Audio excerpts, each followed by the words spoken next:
আর্জেন্টিনার বিশ্বকাপ স্বপ্ন জয়ের অন্যতম নায়ক আনহেল ডি মারিয়ার বাংলাদেশ সফর নিয়ে রয়েছে নানা গুঞ্জন। এর মাঝেই বাংলাদেশের আর্জেন্টিনা ফ্যানদের জন্য আরেক সুখবর। গুঞ্জন উঠেছে লিওনেল মেসির সঙ্গে আবারও হচ্ছে তার যুগলবন্দি।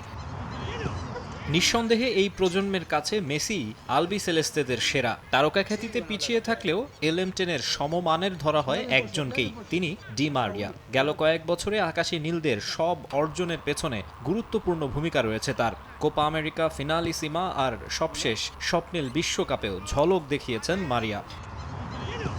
আন্তর্জাতিক ফুটবলে দীর্ঘদিনের টিমমেট, ক্লাব ফুটবলে কেবল পিএসজিতে কিছু ম্যাচ খেলেছেন একসঙ্গে। এবার তাদের লম্বা সময়ে এক ক্লাবে দেখার সম্ভাবনা তৈরি হয়েছে। এই মুহূর্তে পর্তুগালের ক্লাব বেনফিকার হয়ে খেলছেন ডি মারিয়া, আর মেসি যুক্তরাষ্ট্রের ইন্টার মায়ামিতে। গুঞ্জন উঠেছে মারিয়াকে নিতে ডেভিড বেকহ্যামের ক্লাব নাকি বেশ আগ্রহী।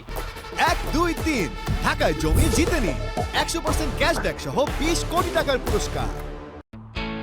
এবছর জুনে বেনফিকার সঙ্গে চুক্তির মেয়াদ শেষ হবে আর্জেন্টিনিয়ান উইঙ্গারের, তাই এখন থেকেই তার জন্য জোর চেষ্টা চালাচ্ছে ইন্টার মায়ামি। মেসির ডাকে সাড়া দিয়ে আগেই তিন বন্ধু লুইস সুয়ারেজ, সার্জিও বুস্কেটস আর জর্দি আলবা যোগ দিয়েছেন MLS ক্লাবটিতে।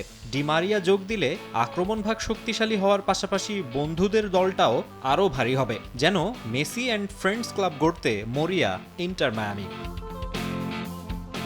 আর্জেন্টিনা জাতীয় দলের হয়ে 138টি ম্যাচ খেলেছেন ডি মারিয়া। জুনে আরও একটা কোপা আমেরিকা।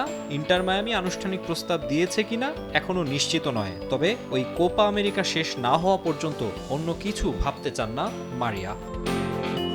মাকসুম আলম খান, সময় সংবাদ।